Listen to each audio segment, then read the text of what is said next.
Parents మెచ్చిన university సంకల్ Chand Patel university, Gujarat.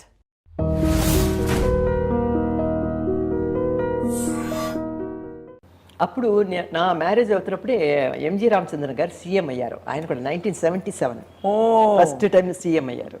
నేను బెంగళూరులో షూటింగ్ ఒక పిక్చర్ వర్క్ చేసి అక్కడి నుంచి అలా హైదరాబాద్ వెళ్ళిపోయాను మ్యారేజ్కి.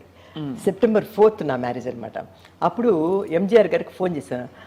நான் இப்படி மேரேஜ் அம்மா நான் இப்போதாம்மா சிஎம்மானே நான் வர முடியாதம்மா என்னோட வாழ்த்துக்கள் உனக்கு எப்பவுமே இருக்கమ్మా அப்படின்னு గ్రీటింగ్ పంపించి నాకు ఇచ్చేసి విష్ చేశారనమాట. నాకు చాలా ఎంజిఆర్ గారు. తర్వాత అక్కడ హైదరాబాద్లో మా సిస్టర్ను మా అక్కయ్య కోడలు వాళ్ళు వెళ్ళి రామారావు గారికి ఇన్విటేషన్ ఇచ్చారు, నాగేశ్వరరావు గారికి ఇచ్చారు, లేకపోతే అక్కడ జీముల గారు అందరికి ఇచ్చారనమాట.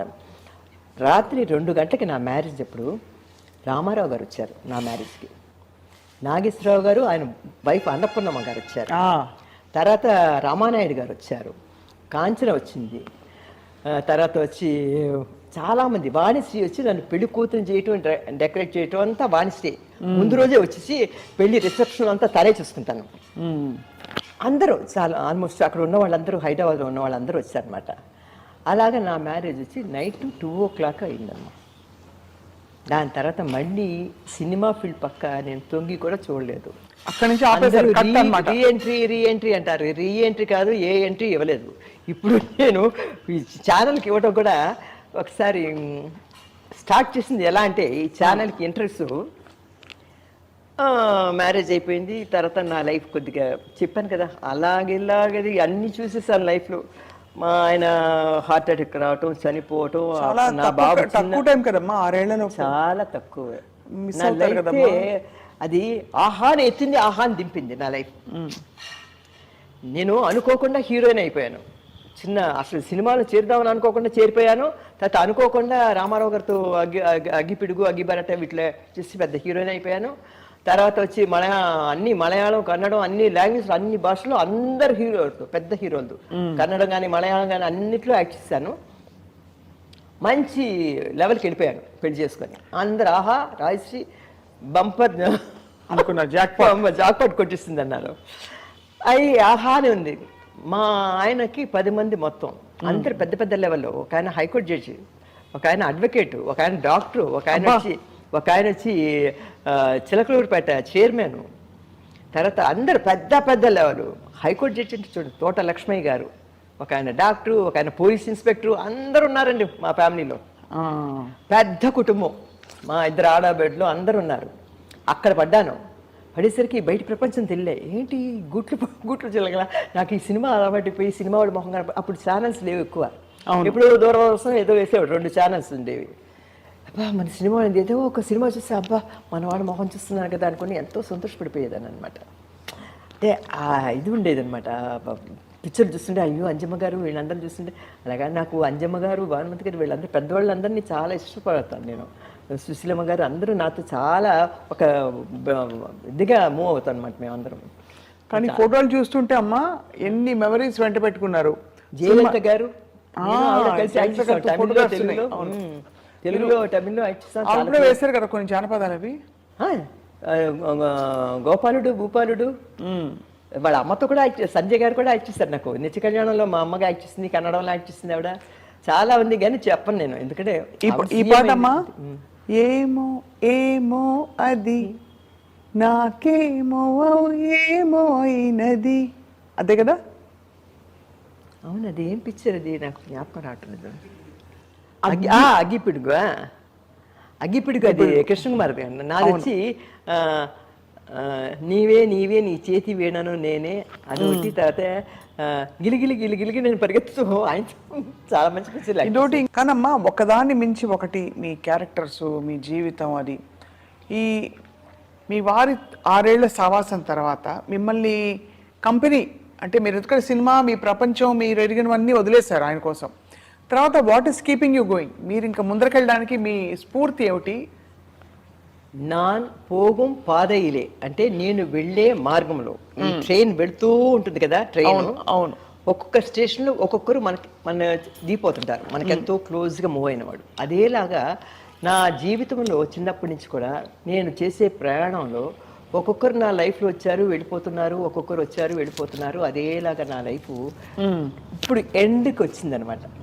మన గమ్యం చేరే దగ్గర పడ్డాం. అవును, గమ్యం ఏంటి? గమ్యం. ఇప్పుడు ఆ గమ్యంలోనే ఉన్నాను. ఆ గమ్యాన్ని దాటి ఎప్పుడు పైకి వెళ్ళిపోతామో చెప్పలేము. మీ గమ్యం ఏంటి? నా గమ్యం ఏంది?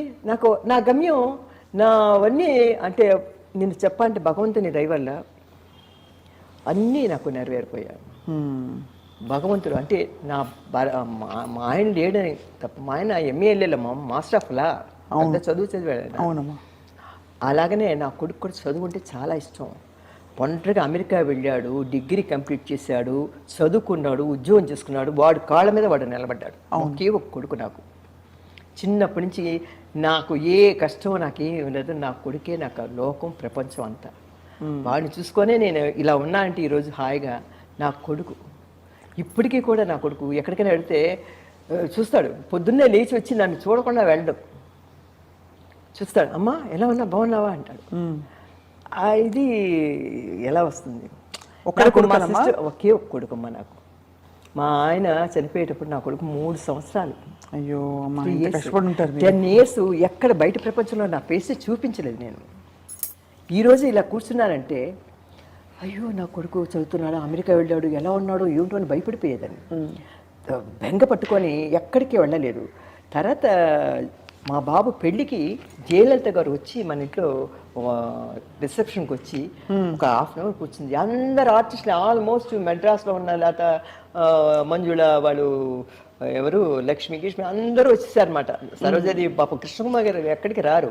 ఆవిడ బెంగళూరు నుంచి పెళ్లి కోసం వచ్చింది, సరోజాదేవి పెళ్లి కోసం వచ్చింది, వైజయంతిమాల అందరూ, లక్ష్మి దగ్గర నుంచి మీనా గీనా అందరూ, రాధిక అందరూ వచ్చేసారు. వైజయంతిమాల నుంచి దాకా అందరూ వచ్చారమ్మా. ఘనంగా చేస్తాను పెళ్ళి. నా కొడుకు సెటిల్ అయిపోయాడు లైఫ్లో. తర్వాత నేను మా సిస్టర్ ఉండేవాళ్ళం, మా బాబు అమెరికాలో ఉండేవాడు అనమాట. తర్వాత నిండుకు కళకళలాడుతూ పనివాళ్ళు గిన్నెవాళ్ళు అందరినీ పెట్టుకొని నేను నా లైఫ్ లీడ్ చేస్తున్నాను. సడన్గా మా సిస్టర్ చనిపోయింది. ఎందుకంటే నాకు ఏమి ప్రపంచం తెలియదు నాకు. ఈ దిగులు మా సిస్టర్ లేక, ఆ క్లైమేట్ అది వాటికి, ఆ ఇల్లు చూసి ఆ ఊరు చూసేసరికి మైండ్ బ్లాక్ అయిపోయింది. ఏమిటి మన ప్రపంచం ఎలా అయిపోయింది? ఇక్కడ ఎవరూ లేరు, మాట్లాడుకోవడానికి ఎవరు లేరు, ఎవరు మనకు అని ఎవరు కమ్యూనికేషన్ ప్రాబ్లం.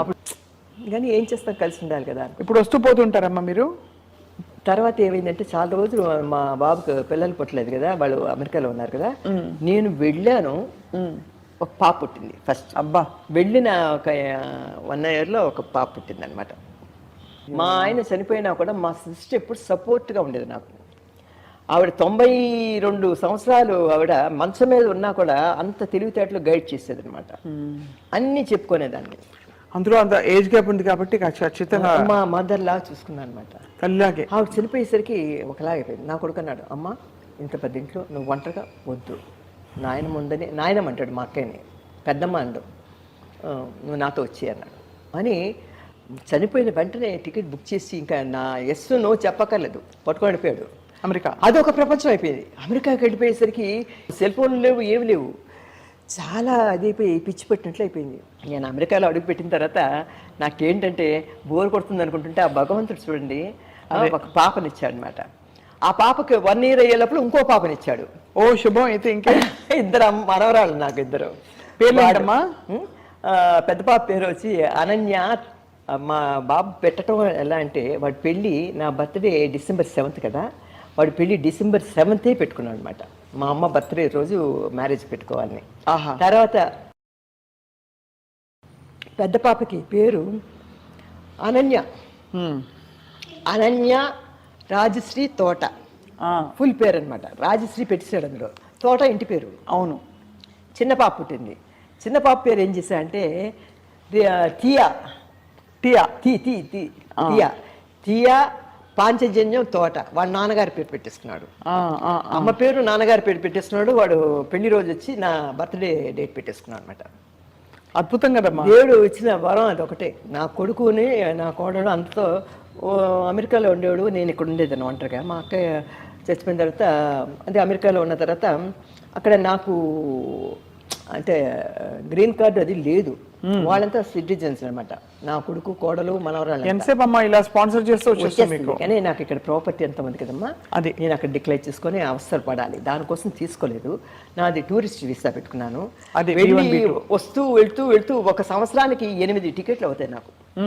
ఎందుకంటే బాబుతో కలిసి వస్తాను, ఒక 10 days అలా ఉండి, అంటే స్టేట్ మారాలి కదా, సంవత్సరానికి 8 సార్లు. ఎందుకంటే 4 సార్లు, ఎందుకంటే ఇయర్లో 4 సార్లు నాకు బాబుకి టికెట్ రావటం, మళ్ళీ వెళ్ళటానికి 2 టికెట్లు, 4, మళ్ళీ సంవత్సరం లోపల మళ్ళీ రావటం వెళ్ళటం, అంటే 8 టికెట్లు అనమాట.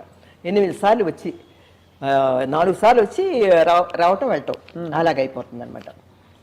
ఇప్పుడు కొద్దిగా ప్రాపర్టీ అంతా చూసుకోవాలి, కొద్దిగా అవన్నీ పర్సనల్ కొన్ని పనులు ఉన్నాయి కదా, వాటి కోసం కొద్దిగా ఇండియాలో ఉన్నా అనమాట. లేకపోతే కానీ ఆశ్చర్యం ఏంటంటే అమ్మా, ఇంత లాంగ్ కెరీర్ మీది, ఇంత అద్భుతమైన ఇన్నింగ్స్, ఒక్కొక్క ఫోటోలో చూస్తుంటే అసలు నిజంగా రాజకుమార్ లాగే ఉన్నారు. అదయ్యాక ఇప్పుడు వచ్చిన మీరు ఖాళీని భర్తీ చేసుకునే పద్ధతి, అంటే జీవితంలో ప్రతి వాళ్ళకి, ప్రొఫెషన్లో ఉన్న వాళ్ళకి కూడా ఆ గ్యాప్ వచ్చేస్తుంది, మనం చేసే పని భిన్నంగా చేస్తామంటే. వాటిని మీరు మలుచుకున్న పద్ధతి మాత్రం, మీ ఎనర్జీ లెవెల్స్, మీ పాజిటివిటీ మాత్రం మీకు హ్యాట్స్ ఆఫ్ అమ్మా. ఇప్పుడు నాకు నా లైఫ్లో ఏం చూసండి, ఎక్కువగా నాకు గుళ్ళకు వెళ్ళాలని, దేవస్థానాలు చూడాలని. ఈ సంవత్సరంలో 3 సార్లు తిరుపతికి వెళ్ళాను, షిరిడి బాబా గుడికి వెళ్ళాను, తమిళనాడులో అన్ని గుళ్ళకి వెళ్ళాను, ఆంధ్రాలో కూడా సింహాచలం, అన్నవరం అన్ని గుళ్ళు చూశాను. ఇక్కడ కూడా టైం దొరికినప్పుడు ఒకసారి నేను వేలపంచావడిలో ఉండేదన్నమాట, అంటే ఒంటరిగా వచ్చినప్పుడు. అప్పుడు కాంచన ఫోన్ చేసి చెప్పింది అనమాట, ఏం బా ఎక్కడున్నావు అంటే వేలపంచావడి, నువ్వు దగ్గరే అక్కడ కరుమారమ్మ టెంపుల్, మాంగాటమ్మ టెంపుల్ ఉంది, చక్కగా శుక్రవారం పూట వెళ్ళి రాకూడదా, ఇక్కడి నుంచి వెళ్ళటం అంటే కష్టం కానీ అని చెప్పింది. ఓ నిజమే కదా, మనం ఎందుకు వెళ్ళకూడదు అని చెప్పేసి వెంటనే నేను మాంగాడికి, కరుమారమ్మ గుడికి, అక్కడికి ఇక్కడికి వెళ్ళేసి ప్రత్యక్షం అంటారు శివుడికి, అన్నీ చూశాను. ఇప్పుడు కూడా నాకు టైం దొరికితే భగవంతుడు ప్రేయర్ చేసుకోవటం నా పీస్ ఆఫ్ మైండ్. మనవరాళ్ళు వస్తారు, మార్నింగ్ వస్తారు, నాయనమ్మ అది ఇది మాట్లాడతారు చక్కగా, చిన్న పిల్లలు వాళ్ళ స్కూలు వాళ్ళ ఇది. Life is going on beautifully అమ్మా. కానీ ఎన్నాళ్ళు అంటే నాకు ఇంకా ఎప్పుడు పోయినా కూడా నాకు బాధ లేదు. అయ్యో అమ్మా, మీరు నాకు ఒకటి, మనం బతికినంతసేపు హాయిగా, ఆనందంగా, సంతోషంగా ఉండాలి. మన లైఫ్ మనం కూడా వెళ్ళిపోయిన వాడితో వెళ్ళిపోకుండా ఉండిపోం, మనం కూడా వెళ్ళిపోవలసిందే. ఏదో టైంలో ఉందన్నాడు ఎందుకు బాధపడుతూ, లైఫ్ ఏమిటి?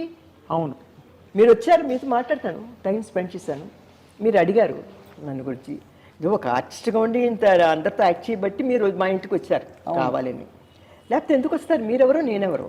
మీరు ఆల్రెడీ అమ్మ ధన్యులు, చాలా అకంప్లిష్ చేశారు.